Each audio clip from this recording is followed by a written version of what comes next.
Подпредседател на владата на Република Македонија, господин доктор Андјушев, почитуван собственик на турската компанија Чатај Кабло, господин Ахмет Короглу, почитуван директор на Чатај Кабло во Македонија, господин Мустафај, почитуван директор на дирекцијата ТИРС, господин Александар Младеновски, индеруари завенздритор зотри Асипи, të nderuar përfaqësues të kompanisë, të nderuar punëtor, почитувани представници на медиуми, дами и господа.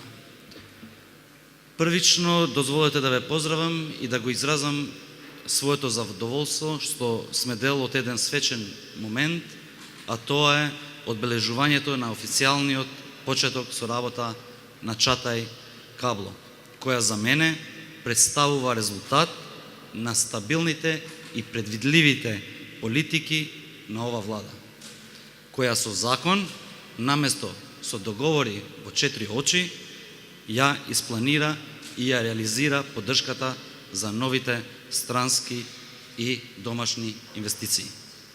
Чатај Кабло, која во првата фаза инвестираше 4 милиони евра, ги почувствува позитивните ефекти на мерките од планот за економски раст.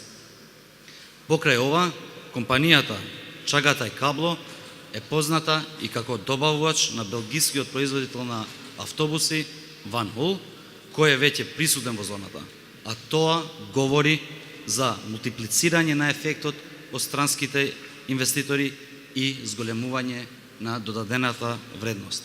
Па наместо од увоз, таа вредност се создава тука во Република Македонија.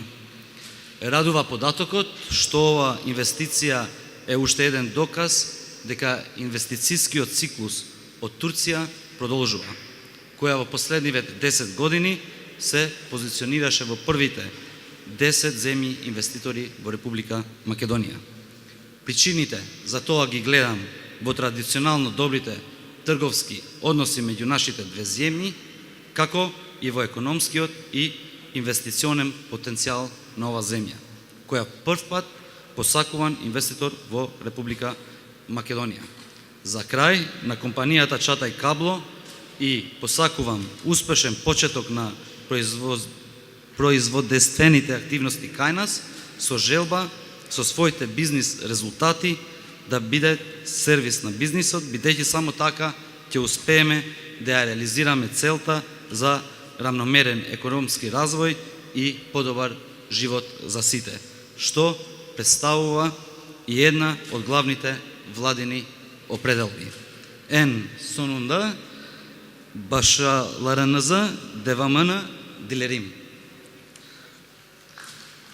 Tash do paraqitem tezë të shpreh kënaqësinë time që sot jemi pjesë e këtij momenti solem, pra edhe shënimit të fillimit zyrtar të kompanisë Çatay Kable, që për mua personalisht, por edhe si Ministria e Ekonomisë, paraqet një rezultat të politikave të qëndrueshme, po njëkohësisht edhe të parashikueshme të kësaj qeverie, e cila pikërisht me ligj, pra me ligjin për mbështetje financiare të investimeve dhe jo me marrëveshjen në 4 sy nëpërmes ministrave apo drejtorëve të qeverisë, planifikon dhe realizon mbështetjen për çdo investim të huaj dhe vendas në Republikën e Maqedonisë. Çatay Kable, e cila në fazën e parë ka investuar rreth 4 milion euro, i përjetoi drejt për drejt efektet pozitive të planit për zhvillim ekonomik, të cilën e krijoi kjo qeveri vitin e kaluar. Përveç kësaj, kompania Çatay Kable njihet edhe si furnizues i kompanisë belge Van Hool, e cila tashmë është e pranishme në zonën e Shkupit. Kjo njëkohësisht flet edhe për shumëfishimin e efektit të investitorëve të huaj dhe rritjen e vlerës së shtuar. Kështu që në vend që kompanitë të cilat janë të vendosura në zonat ekonomike të importojnë produktet, kjo vlerë krijohet pikrisht në vendin tonë. Jam i kënaqur që ky investim është një dëshmi tjetër se cikli i investimeve nga Turqia po vazhdon dhe në 10 vitet e fundit Turqia është pozicionuar në top 10 investitorët kryesor në Republikën e Maqedonisë. Arsyet për këtë fakt i shoh në marrëdhëniet e mira tradicionale tregtare mes dy vendeve tona, po njëkohësisht edhe në potencialin ekonomik dhe investues të Republikës së Turqisë, që e bëjnë atë një investues të dëshirueshëm në Republikën e Maqedonisë. Unë jam plotësisht i bindur se investimi i Çagataj Kablo do të kontribuojë njëkohësisht në rritjen e mëtejshme të eksporteve, duke qenë se kompanitë që operojnë në zonat e lira ekonomike janë eksportuesit tonë më të mëdhenj. Dhe në 5 muajt e parë të vitit 2018, vlera e mallrave të eksportuara arriti në gati 1 miliard euro, duke krijuar një efekt neto pozitiv të eksportit të zonave me vlerë afro 150 milion euro. Dhe pikërisht një investitor si Çagataj Kablo, ne jemi të bindur që ende do të rrisë këtë numër.